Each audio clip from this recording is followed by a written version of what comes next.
The morning after their first night together felt like a dream wrapped in sunlight. Zuri stirred awake to find Min-jae still holding her, his chest rising and falling steadily beneath her cheek. For the first time in years, she felt no weight of fear, no chains of loneliness. Only warmth, only peace. When she tried to slip away quietly, his hand instinctively tightened around her waist. "Where are you going?" he murmured, his voice still husky from sleep. She smiled, her cheeks flushing. "To make breakfast. You always cook for me. It's my turn." Min-jae opened his eyes, the corners crinkling with amusement. "If you want to burn the kitchen, at least wait until I'm awake to save it." She playfully hit his chest, but the laughter quickly softened into something quieter, something that wrapped around them both. The realization that last night had changed everything. They were no longer just two broken souls pretending. They were real now, but peace is fragile, and the world outside their bedroom walls was waiting. Later that day, Zuri walked out to the garden with a cup of tea, soaking in the gentle breeze. She still felt light, almost weightless from the night before, but the feeling didn't last. A prickling sensation ran down her spine, the unmistakable sense of eyes watching her. She turned sharply, scanning the high stone walls of the mansion. Nothing, only silence. Still, her heart thumped uneasily. When she re-entered the house, Min-jae was in his study, his expression dark as he stared at a file on his desk. He quickly closed it when he noticed her, but not fast enough. She had caught a glimpse photos of her, recent photos taken from a distance. Her tea slipped in her hand, nearly spilling. Why are there pictures of me?" Min-jae rose instantly, crossing the room to steady her. His jaw tightened. "Because someone has been following you, Zuri." Her breath caught. "Who?" His silence was louder than any answer. By evening, security around the mansion doubled. Guards patrolled the perimeter.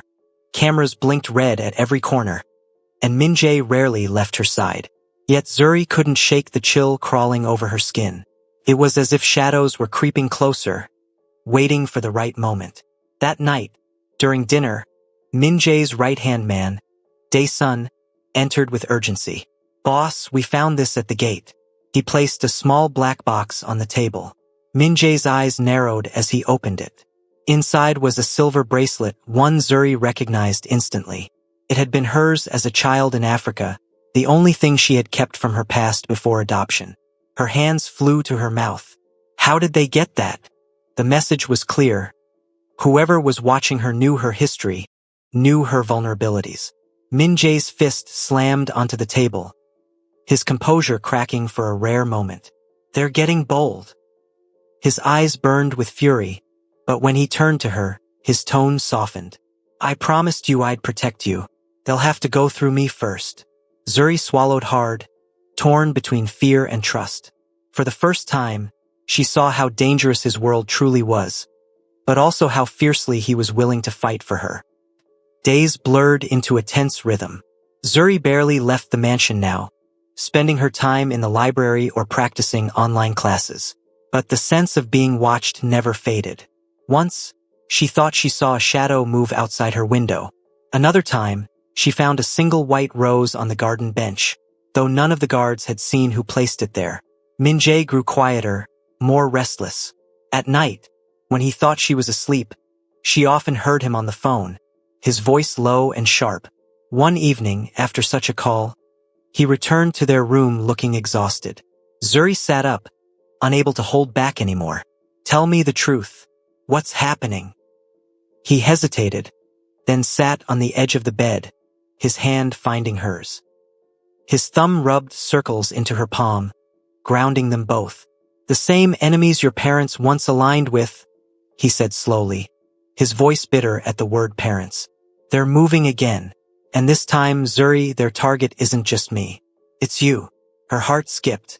"Me? Why? I'm nobody." His eyes flashed with intensity. "Don't ever say that. You are everything. And they know hurting you is the only way to break me." Silence hung heavy in the room, broken only by her shaky breath.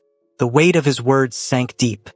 She was no longer just Zuri, the orphan girl. She was Min-jae's heart, and that made her a weapon in his enemy's hands. But instead of fear, a strange strength flickered inside her. She squeezed his hand back firmly, her voice trembling but determined. "Then we fight together. They won't take me from you." For the first time that day, Min-jae's expression softened. He leaned in, pressing a kiss to her forehead. "That's my Zuri," he whispered. Yet even as he held her, the shadows outside thickened, waiting for the perfect time to strike. The storm was coming.